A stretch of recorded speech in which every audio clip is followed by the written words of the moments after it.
got SFAT and Cactuar coming up. Round 1 of top 64 in winners, of course. Foxitos. And yeah, so Cactuar was a Marth main for a long time, but he always had a Fox, and so now it's looking like he's going full-time Fox at this point. Awesome. Yeah, Cactuar's green, Fox as always, right? Yeah, that's the classic cactus color. The characteristic colors for both of them. Yeah. All right, so Foxitos, I'm sure this is a matchup you've never played before, right? I might have done it once or twice. Once or twice, right? No. And Cactuar goes for the Armada Shine on SFAT, does not quite get it. Would that count as an Armada Shine? Yeah, it was kind of a different situation than you usually see it from right. Armada, but it was a similar setup. And SFAT evens it up quickly, so a couple quick edge guards, and we're already at 3 stocks apiece. Nice, nice. And that's definitely the nature of Foxitos. They can go wow. by very quickly. Any hit can potentially lead to death. Were you a big fan of J-Man's shines back in the day? Oh, definitely. J-Man definitely pioneered a lot of the Fox neutral game that we even see today. Yeah. And doesn't get a lot of credit for it, but he the way that he moved across the stage with Nairs especially was something that we see from all modern Fox mains at this point, but it was not always a standard until J-Man made it that way. Also his use of Fox's special moves. Yeah. Mostly like the shine and like the gun. Yeah. Very ahead of his time. Yeah, for sure. He helped pioneer really refine the laser game as well. Obviously, laser camping Foxes have existed for a long time, but he made the laser camp game a lot better. So this game coming to be kind of close. SFAT with a slight lead. Yeah. But I feel like slight leads in a Fox Ditto are pretty scary because slight leads can get extended so dramatically. Yeah. Cactuar does manage to close the gap there, but yeah, if SFAT gets one hit, as we just saw right here, that's suddenly like 50 damage that he just tacked on, so, and potentially the kill. Doesn't finish the edge guard. Ooh. Up smash in neutral is so devastating because the move has good properties, but obviously if it whiffs, there's a lot you can do about it, especially for dash dancing. Yeah. But when he calls him out with an up smash, it's just like soul shattering. Right. Yeah, that raw up smash definitely hurts, not only damage-wise, but also just your psyche. Right. Nice follow-up there on the platform from SFAT. Still with the slight lead here. He hasn't managed to widen the gap too much. Cactuar is staying in it for sure. Are dash attacks in the Fox Ditto pretty standard, or is it like a positional play? Like, what do you usually use it for? It's something you only see at higher percents usually, because it sets up really well. And it's not bad in the neutral, it's just very punishable. So usually you'll see it when you have a read on the opponent's neutral game and where they're going to land, for example, and you just come in with that dash attack, pop them up, and get something started. So you use it a lot like as an anti-air, for example, right? Yeah. Not unlike like Peach's dash attack. Yeah, yeah. Very similar, but of course Foxes will frequently set up for the up smash, so right. Really good setup there. And Cactuar actually takes the lead here on this last stock. Nice up tilt, back air into the up air. And not a bad choice with the up air, but I feel like he should have gone for something that would have knocked SFAT off stage, potentially get the edge guard, because clearly that up air wasn't going to kill yet. Right. But he's still in the lead here. Can he take it over the strong favorite SFAT in game 1? Fox's down tilt is such a good move in almost every single matchup. It's quite amazing, and I think over the last like 2 years or so since Armada's been using it a lot of Foxes have been adapting. Nice, and Cactuar takes game 1. Wow, I did not expect that. Yeah, he kept his composure throughout despite being behind. He managed to make up the deficit on the very last stock and then kept his composure to actually win that game. So really good stuff to Cactuar. Again, an old school legend, but we haven't seen too much of him recently. So the fact that he's able to come out here and take a game off a top 10 player in the world, start off the set with the win. Very impressive. Extremely impressive stuff from Cactuar. Oh, and yeah, this is top 64 bracket, so all the matches are going to be 3 out of 5. Yeah, so this is a 3 out of 5, along with all the singles matches you'll see today will be 3 out of 5. Since no stage bans. Yeah, no stage bans. Opponents get a little more time to figure each other out. Definitely prefer it that way, but obviously due to time constraints, the whole tournament can't necessarily be 3 out of 5. But this is one of the earlier starts to 3 out of 5 that I've seen at a tournament, so definitely happy about that. All right, Pokemon Stadium, very volatile and scary stage. Yeah. Ooh. And yeah, SFAT looking slightly shaky. He just hasn't been able to really get stuff going. Like, he'll get an opening and then he'll get a little bit of damage off it, but not the really devastating punish that we're used to seeing from SFAT. Ooh, that was a bit of an ambitious shine. Yeah, I think he had the right idea, but just not quite the right jump. It's that same Armada shine style where he could have gotten it, but it's a little bit tricky and kind of risky to go for. Fortunately for SFAT, he didn't get punished too much for it, but yeah. He threw the dash attack at a distance such that looks like something's going on right now. Yeah, it looks like they're discussing something wrong with the headphones, headsets. Maybe they're not getting like audio. Yeah. I think Cactuar's okay with it. Yeah, interesting. Advanced stalling tactic? Probably not. Well, we are at Royal Flush, so there's a 7-minute timer. Yeah. And this does happen to be the stage that probably is most conducive to nice up smash. Great anti-air up smash there from Cactuar. Have we seen any timeouts on camera yet this tournament? Have we heard about that very much? I haven't seen a single one yet. And so what we're saying is, so far, like that particular rule has not been exploited to crazy amounts yet, right? Yeah, we haven't seen it affect anything too much. Wow, what a regrab off the forward air from Cactuar. Nice. Cactuar is cooking right now a little bit, taking the lead here on the second stock. Okay, yep.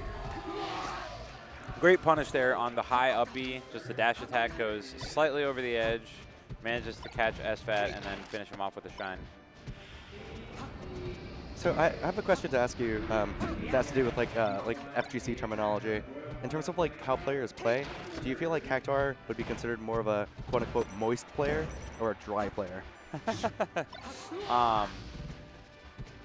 Do you think like he's like all in your face, or do you think he really dials the game back down to like a state that he understands and prevents stuff from being from happening in the first place? I think it's definitely the latter. I feel like a lot of the game for Cactuar is mental.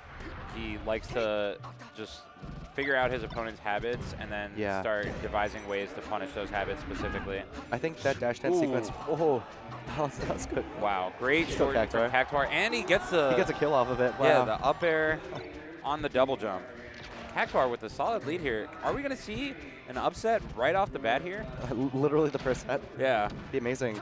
I think Cactuar's dash dancing on the right side of the stage there, I think that's really emblematic of how confidently he feels like he understands SFAT's movements. Yeah. He wove back around under the platforms for like a solid 3 or 4 seconds, and as expected, SFAT swung and Cactuar won that situation. Right. So Cactuar's playing really, really well right now. Yeah, he definitely is. And Cactuar's a West Coast player now, right? Yeah. From Cali. Ooh. Nice. Yeah, he's in NorCal, so... And again, I haven't heard too much about him, but clearly he's been practicing at least a little bit because he's looking pretty fresh right now. So this is a NorCal ditto? Well, technically SFAT is SoCal now. Okay. He did move to SoCal. But yeah, he's born and bred NorCal for sure. And Cactuar was one of the Philly greatest. Exactly. Wow, Cactuar. 2-0. He doesn't even look happy about that. I think he's been... Yeah, okay. I think the headset situation threw him off a little bit there. He still managed to take the game, but now he wants to get that figured out. Cactuar gesturing dramatically. It's like something is up with this headset. It happens so often that like when a player is distracted, they play kind of worse. But it looks to me that like Cactuar really compartmentalized really well. Yeah. Whatever like issues he was having with the headset, it definitely didn't show in his play. And that's kind of emblematic of Cactuar. He's just so composed mentally, and he doesn't really let things like that get to him. Yeah. And we saw that there with the headset malfunction in the middle of the game, and he's talking to SFAT about it, but then decides, well, the match has already started. We gotta finish it out, and he actually wins the game still. So that's Cactuar's really up 2-0 right now. That's amazing. So we'll see if he can close it out. He only needs one more match to take it. But I'm sure SFAT will have something to say about that. SFAT, again, current top 10 player, had an incredible 2016 and has had some great performances in 2017 as well, but also a couple of shaky ones. So he's kind of in a spot right now where he needs to either separate himself from the pack and move more toward the gods, or he's going to fall back a little bit. And I think this set will determine a lot of that. Yeah, SFAT definitely a player to watch at any major. Yeah. He's had good wins against Hungrybox recently, which is like definitely a tall feat. Everyone says that Fox can do it against Puff, but can you do it against the best Puff in the world? Right. Probably fewer than 10 players in the world can say that. Yeah. Battle in Gearbox. Yeah. So, and then the second place at CEO Dreamland, very impressive for SFAT. Very impressive. Right now he's down 0-2, and wait. What? Did SFAT Did pull SFAT out go to Falco? He did. All right, so this could be a couple things. Either he's just not feeling confident in his Fox, which is probably the most likely.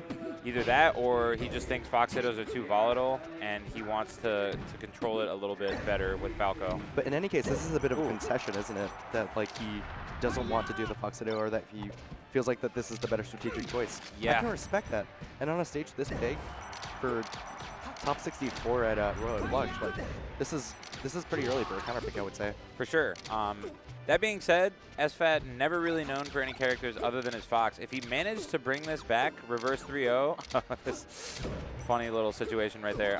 If he managed to bring this back, that would say a lot for his development as a player, the fact that he has a legitimate secondary that he can pull out even when his Fox was down. I've never even heard of his Falco before. Yeah. That's amazing. Well, off to a really strong start at the moment. I think that little laser sequence was actually quite important for both of them because it gave them time to think and assess what they wanted to do for the rest of the match. Right. Ooh. Nice up smash. Didn't get too much off it because of a good DI from Cactuar. Okay. I think if I were SFAT right now, I would be thinking, I want to win this game at all costs. And then from there, we'll see what happens. Yeah. If he wins this, we could... Oh, wow. Nice crouch into the up smash, but doesn't get too much off it. If SFAT wins this, I wouldn't be surprised to see him go back to Fox, honestly. Me neither. Maybe this is a data round, right? Yeah. Yeah. Just so he can increase his download speeds. Yeah. But regardless, he's definitely starting off pretty decent here. Yeah, there's SFAT with a percentage lead, but I was going to say, like, this feels just about even because Falco can die so easily off of, like, higher heights and, like, the transformations, right? So I was really worried about back air there, and SFAT, if he had DI'd any worse, he would have died. Yeah. Good angle from Cactuar to survive. Very dominant neutral at the moment by SFAT. Yeah. So I was going to say his shield pressure early on was perhaps like a little not as tight as it could have been, but for the first 10 seconds or so, but it's definitely picking up now. Yeah. Ooh, Cactuar is getting something started here, though. Cactuar is playing so well this set. Big combo. Cactuar with like a strong lead now. Are we really going to see a 3-0 from Cactuar on SFAT? That would be an unbelievable start to this day. This tournament has been that was a 0-to-death just about. Basically. SFAT on his winner's stock now. That's crazy. I Cactuar, don't think anyone saw this coming. You might have predicted that Cactuar would win the set. I don't think anyone would tell you it was going to be a 3-0. Not even Cactuar. Seriously, huh? And SFAT's even beat Mango like in Fox Dittos, right? Or ooh, okay. Not over until it's over. Nice. But yeah, SFAT has beaten Mango in Fox Dittos before. Although, actually, now that I think about it, I feel like he always beats his Falco when he beats him. I don't know. I'm sure he's at least taken games in the Fox Ditto, though. That was very much like an all-in down smash by SFAT. Yeah. The Cactuar manages to escape. Catches it. Scary. Can he finish? Oh, that DI was terrible from SFAT. And that's a 3-0. Cactuar not looking particularly, emotional one way or another. It's just like